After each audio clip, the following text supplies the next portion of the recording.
mbokk yi jërë ngeen jëf di rafetlu lu baax a baax ànd beeg seen télévision Leral TV ak leral.net dana nekk jàmm seen émission 12 minutes chrono émission bi nga xamante ni en 12 minutes dañuy waxtaane jëm ci actualité nationale ak benn autorité la ak tamit ku mu mën a doon tey jii nag ñu am privilège fas yéene dalal suñu émission 12 minutes chrono Serigne Mbacké Ndiaye mi ñu xam Serigne Mbacké Ndiaye maa ngi lay nuyu. maa ngi lay fay di nuyu mbokk yi ñuy seetaan yëpp di ñaan yàlla kaddu gu fi ñu dégg yàlla na lay lu neex ku ci dégg loolu naqari nga jéggal ñu ko ndax lu baax rek moo ñu tax a jóg. sa émission tey 12 minutes chrono tey yow ji lañu dalal d'abord sëñ Mbacké Ndiaye bu ñu koy définir en quelques minutes mooy kan. Serigne Mbacké Ndiaye de benn mbokkum taalibe la moo nga xam ne rek dafay fas yéene nekk ci soxla askan wi di ci daw guddi bëccëg suba ak ngoon ndax damay faral di wax ni 1975 bi may jënd carte parti politique xalaatu moo ne dinaa ci jiite comité waxuma di ci doon ministre. gënuñu fi ëpp ñu fi xel ëpp ñu fi ampu ñu fi dara kon lépp lu ñu yàlla dénk dañuy jàpp ni yàlla daf ñu sas pour ñu nekk ci soxla askan wi guddeeg bëccëg suba ak ngoon donc su ma doon tënk sama bopp daal damay defee ne rek jaamu askan wi laa waaw. sëñ Mbacké Ndiaye yu mel ni jamono ji yaa ngi yëngu ci wàllu politique bi ànd ak pouvoir bi loolu ñu mën a wax. waaw loolu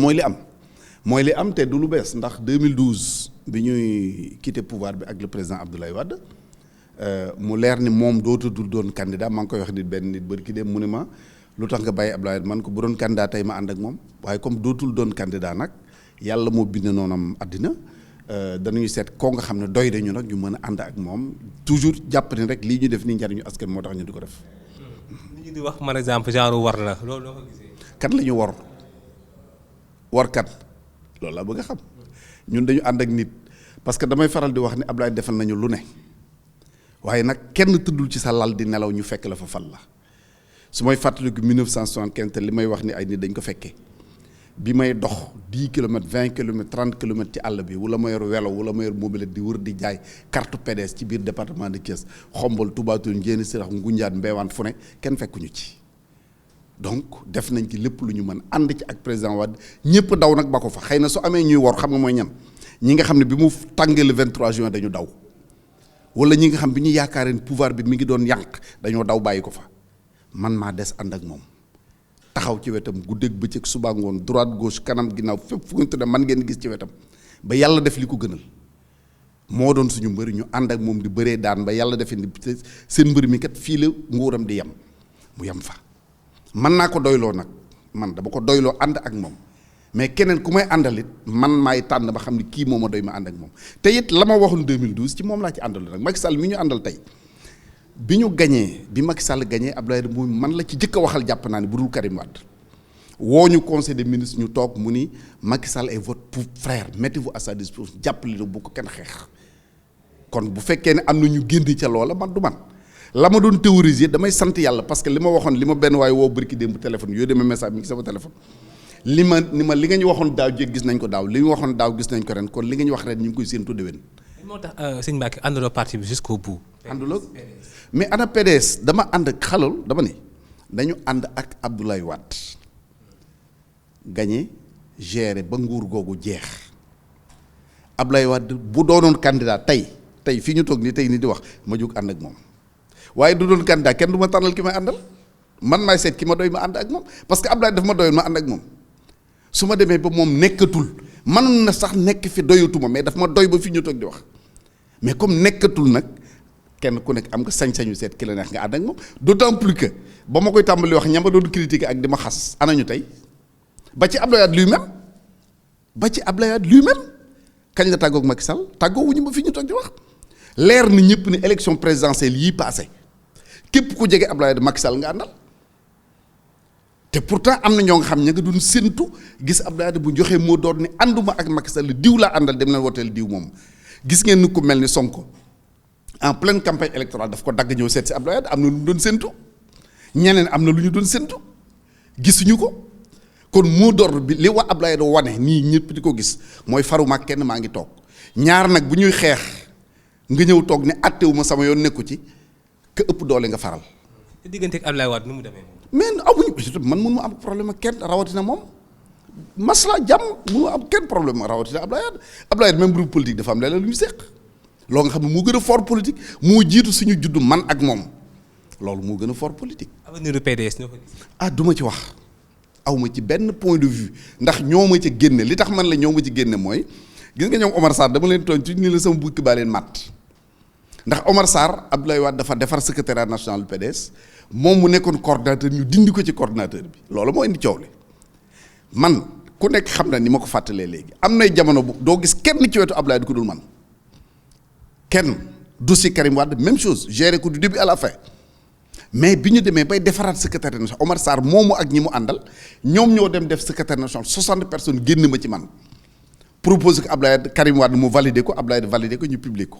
man ni mbooloo moo nga xam ne yaa doon jiite boo demee ba bu ñuy wax di la nëbbutu doo fa xuloo doo fa xeex da ngay dem toog jàpp sa ña d'autant plus que nag xam nga li may wax nag mon neveu man maay Messi xam nga Messi équipe bu ma dem rang rawatina bu may wér sama équipe boobu du ma sonn. yaay Messi man maay Messi c'est la vérité ku ko bëgg moo am ku ko bëggul moo am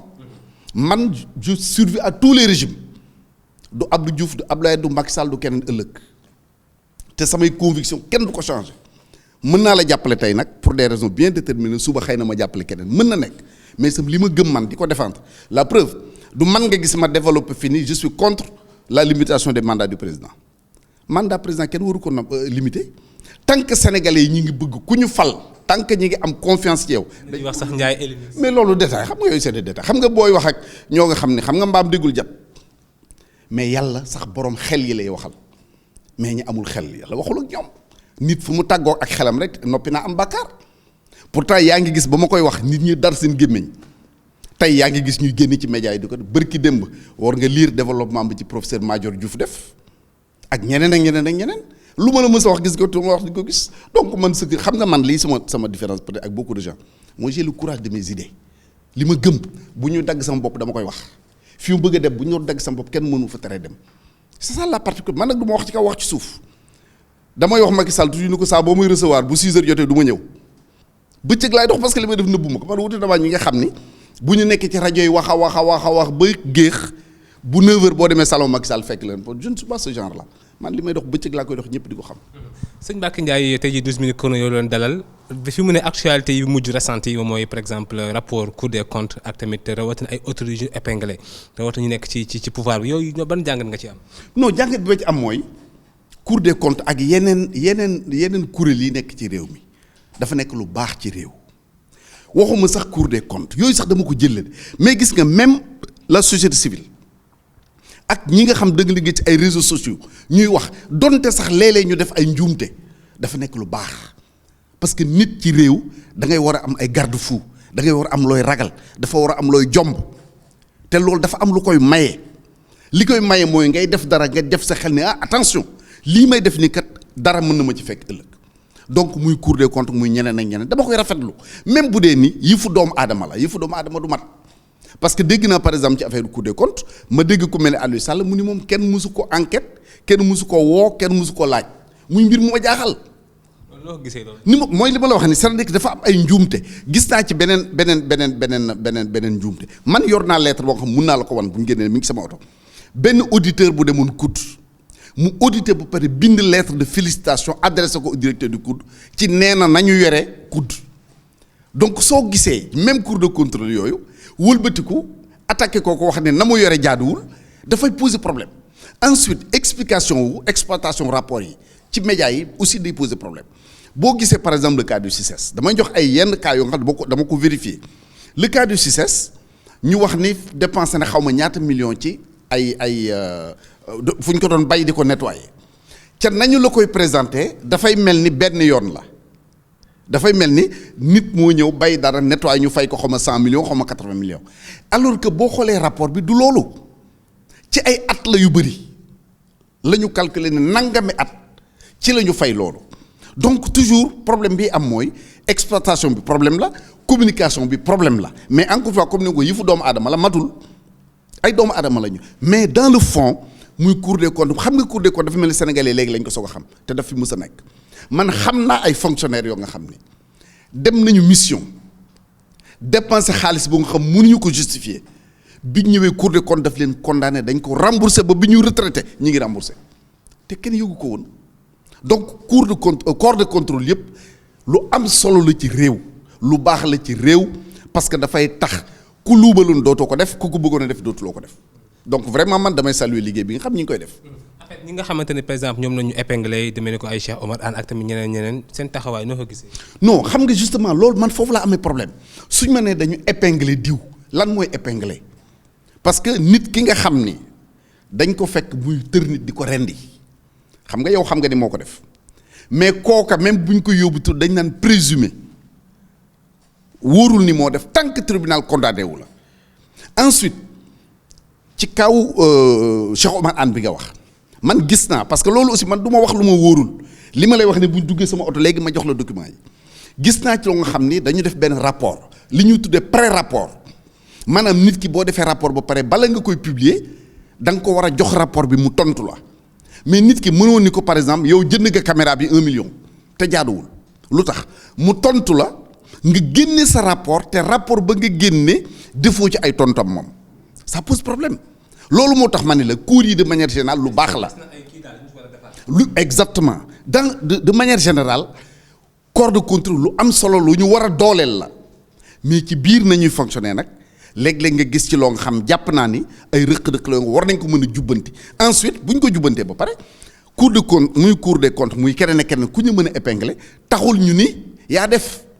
tribunal rek moo mën ni diw moo def wala diw deful donc loolu aussi dama bëgg ñu di ci bàyyi xel di ko vraiment di ko sóoraale ci suñuy wax. sëñ Mbacké Ndiaye mel ni sax fi mu ne ñu ngi ci waaj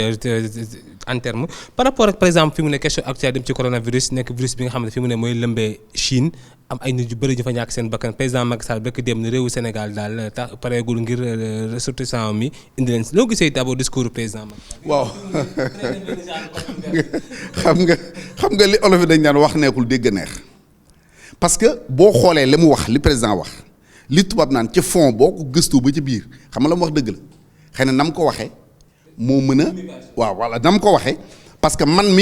mi juddoo diggante Jolof Kajoor ak Bawol su may wax ak Sénégalais yi bokkul ak xëy na keneen koo nga xam ni culturellement neneen ngay fonctionner mais man damay dem Chine du benn yoon du ñaari yoon diggante Paris ak Pékin je fais 12 heures de vol sans escale 12 heures te amul escale léegi ñu ni la malade yooyu boo leen di jël di leen indi amuloo fenn foo war a escale ci àddina ensuite avion ba nga leen di dugal dafa am équipement bu mu war a nekkee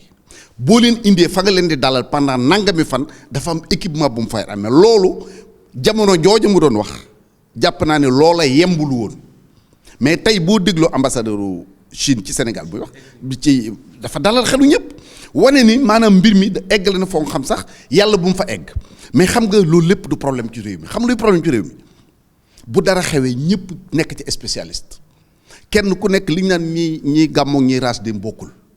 bu problème amee kenn ku nekk yaakaar ne mën nga ci profiter pour régler ay problèmes parce que quand je vois par exemple un homme politique ni dans 72 heures nañ def nangam ñii ne nañ def ay ket du problème mu xaalis affaire bi dafa ëpp doole problème mu xaalis du gis nga Guinée temps yi daaw la woon je pense. feebar bi Ebola bi mu génnee Sénégal dafa fermer ay frontières am donc du problème mu xaalis leneen la encore une fois li am solo bu mbir amee mooy au lieu ñuy wut lu tiital nit nañu dalal xelu askan wi nañu dalal xelu nit ñi nañu dalal xelu suñu doom yooyu fa nekk te kenn ku nekk xam ni na nga li ngay sentir bu ñoom fa ñu nekk bu doon sa doom ji nga jur loolu ngay sentir je pense que loolu bu ëpp solo réew bu ñu fa nekkee nañu wax jàmm nañu wax lu boole nit ñi nañu wax lu tàpp xole ni ko El Hadj Abdou doon waxee mais lu jóg nga bëgg ci profiter créer ci ay situation mënoon na ñàkk je pense que loolu moom laa rafetlu encore une fois comprendre naa nag sénégalais yu bari parce que njiit liñ koy doy mooy mu dalal sa xel mais su waxee noo nga xam ne yow sa xel dafa indi jeexi jaax c'est normal que nga tiit loolu je pense que attitude bu nga war nañ ko mën a comprendre. Mbacké Ndiaye ñu ngi lay jaay. maa ngi lay gërëm di leen sant bu baax. mbokk yi li ma nekk cette émission 12 minutes chrono tey jii doon dalal sëñ Mbacké Ndiaye dañu waxtaan jëm ci actualité nationale. Fallou moo nekkoon ci caméra bi di ko jaajëfal si wàllu assistante bi Ndeye Maguette bu équipe technique Leral TV gi yëpp di nga jaajëfal di leen jox dig daje incha allah rabbi yàggatul ci beneen numéro 12 minutes chrono.